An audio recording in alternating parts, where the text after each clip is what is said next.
Khairatabad greater Hyderabad లో tension రేపుతున్న నియోజకవర్గం ఇది. ప్రధాన పార్టీల నుంచి ముఖ్య నేతలు బరిలో ఉండటంతో పోటీ ఆసక్తిగా మారింది. సిట్టింగ్ సీటును నిలబెట్టుకునేందుకు బీజేపీ, గత వైభవాన్ని చాటాలని కాంగ్రెస్, పట్టు నిలుపుకునేందుకు టీఆర్ఎస్ అభ్యర్థి హోరాహోరీ ప్రచారం చేస్తున్నారు. మాస్ క్లాస్ ఓటర్లు కలగలిసి ఉన్న నియోజకవర్గంలో తీర్పు ఇప్పుడు ఉత్కంఠంగా మారింది.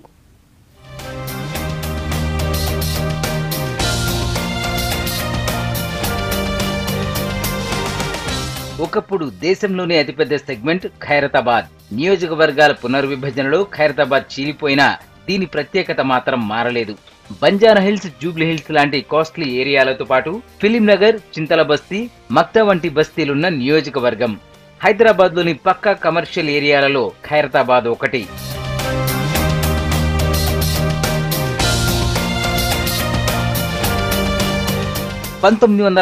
లో ఏర్పడిన ఖైరతాబాద్ నియోజకవర్గంలో ఇప్పటి వరకు 13 సార్లు ఎన్నికలు జరిగాయి.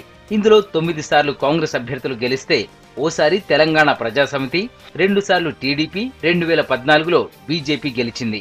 6 డివిజన్లున్న నియోజకవర్గంలో మొత్తం 2,63,340 ఓటర్లు ఉన్నారు.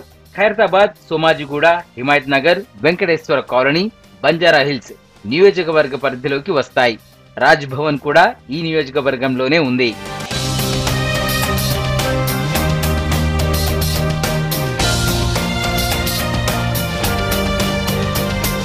ప్రస్తుత ఎన్నికల్లో టీఆర్ఎస్ నుంచి మాజీ మంత్రి దానం నాగేందర్, ప్రజాకూటమి నుంచి కాంగ్రెస్ అభ్యర్థిగా దాసోజు శ్రవణ్ కుమార్, బీజేపీ నుంచి సిట్టింగ్ ఎమ్మెల్యే చింతల రామచంద్రారెడ్డి బరిలో ఉన్నారు. ఇక టీఆర్ఎస్ టికెట్ దక్కని మన్నె గోవర్ధన్ రెడ్డి బీఎస్పీ నుంచి పోటీ చేస్తున్నారు. Manne Govardhan Reddy, corporator Vijaya Reddy TRS ticket కోసం చివరిదాకా ప్రయత్నించారు. 2009లో కాంగ్రెస్ నుంచి గెలిచిన దానం మంత్రిగా పనిచేశారు. 2014 ఎన్నికల్లో కాంగ్రెస్ అభ్యర్థిగా పోటీ చేసి బీజేపీ నేత చింతల రామచంద్రారెడ్డి చేతిలో ఓడిపోయారు. మాస్ ఇమేజ్ ఉన్న దానం మళ్లీ నియోజకవర్గంలో సత్తా చాటేందుకు చేయాల్సిన అన్ని ప్రయత్నాలు చేస్తున్నారు.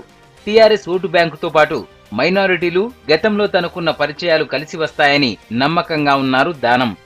గడపకి వెళ్ళడం జరుగుతుంది. ఇంటింటికి వెళ్ళి ప్రచారం చేసినప్పుడు ప్రజలు, ప్రత్యేకంగా గౌరవ ముఖ్యమంత్రి గారు ప్రవేశపెట్టిన సంక్షేమ పథకాల వల్ల ప్రజల ఆదరణ, అసలు నేను 4 పర్యాయాలు ఎమ్మెల్యేగా గెలిచి ఆయన 5 సార్లు పోటీ చేసిన వ్యక్తిని, ఇలాంటి ఆదరణ ఎప్పుడు చూడలేదు. పోయినా కూడా ప్రజలకు బ్రహ్మరథం పట్టడము, స్థానికులు కూడా స్పాంటేనియస్గా వాళ్ళే తిరగడము, వాళ్ళంటారు వాళ్ళు మేము ప్రచారం చేసిన తర్వాత వాళ్ళు కూడా చేయడం అనేది ఎప్పుడు చూడలేదు. ఖైరతాబాద్ లో రెండోసారి గెలుస్తామని ధీమాగా ఉన్నారు తాజా మాజీ ఎమ్మెల్యే, బీజేపీ అభ్యర్థి చింతల రామచంద్రారెడ్డి. 4.5 ఏళ్లలో బస్తీలలో చేసిన అభివృద్ధే తనను గెలిపిస్తుందని చెప్తున్నారు. సొంతంగా నేమి ఫౌండేషన్ తో పలు కార్యక్రమాలు చేస్తున్నారు చింతల. ఎంతమంది ముస్లిమ్స్ స్థానికంలో ఉన్నటువంటి వాళ్ళు, నాతో గత 4 సంవత్సరాల నుంచి పనిచేస్తున్నటువంటి వాళ్ళు, అక్క చెల్లెలు కూడా, లేడీస్ కూడా బయటకు వచ్చి ఏ రకంగా స్వాగతం పలుకుతున్నారు అనేది. ఎంతైతే అందరూ అనుకుంటున్నటువంటి ముస్లిమ్స్ భారతీయ జనతా పార్టీకి వ్యతిరేకత అవుతుందో ఆ వ్యతిరేకత నా నియోజకవర్గంలో ఎక్కడ కూడా లేదు. జనతా పార్టీల కన్నా ఈ యొక్క ముస్లిమ్స్ ఉండేటటువంటి బెల్ట్ మనం మీరు అనుకుంటున్నారో అక్కడ కూడా భారతీయ జనతా పార్టీకి మెజార్టీ వస్తుందని నేను ఆశిస్తున్నాను. ఫౌండేషన్ నుంచి బడి, గుడి, నేత్రజ్యోతి, పెళ్లి కానుక, డయాలసిస్ ఇవన్నీ కూడా చేయడం జరిగింది. కాబట్టి పరిపూర్ణమైనటువంటి విశ్వాసం ఉంది నాకు. నా ప్రజలు, నేను వాళ్ళ వ్యక్తిని, వాళ్ళ ఇంటి మనిషిని, వాళ్ళ ఎమ్మెల్యే, నేను కాదు ఎమ్మెల్యే. ఇక ప్రజాకూటమి నుంచి కాంగ్రెస్ అభ్యర్థిగా అదృష్టాన్ని పరీక్షించుకోనున్నారు దాసోజు శ్రవణ్ కుమార్. తెలంగాణ ఉద్యమంలో చురుగ్గా పాల్గొనడంతో పాటు విద్యావేత్త, మంచి వాగ్దాటి ఆయనకు కలిసి వచ్చే అంశాలు. నియోజకవర్గంలో 5 సార్లు ఎమ్మెల్యేగా గెలిచిన దివంగత పీజేఆర్ కు కాంగ్రెస్ నేతగా మంచి పేరుంది. దీంతో కాంగ్రెస్ ఓటు బ్యాంకుపై గట్టి నమ్మకంగా ఉన్నారు శ్రవణ్. అలాగే గత ఎన్నికల్లో టీడీపీ, బీజేపీ కలిసి పోటీ చేశాయి. ఈసారి కూటమిలో టీడీపీ ఓట్లు తనకే పడతాయంటున్నారు శ్రవణ్.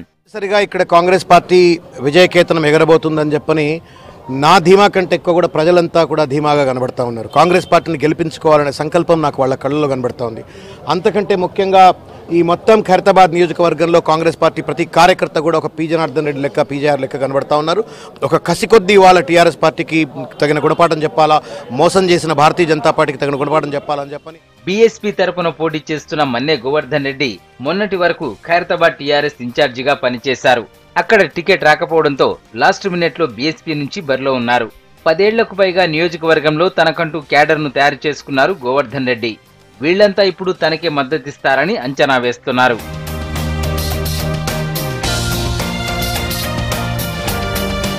బీజేపీ, టీఆర్ఎస్, కాంగ్రెస్ అభ్యర్థుల ట్రయాంగిల్ ఫైట్ లో ఎవరిని విజయం వరిస్తుందనేది సస్పెన్స్ గా మారింది.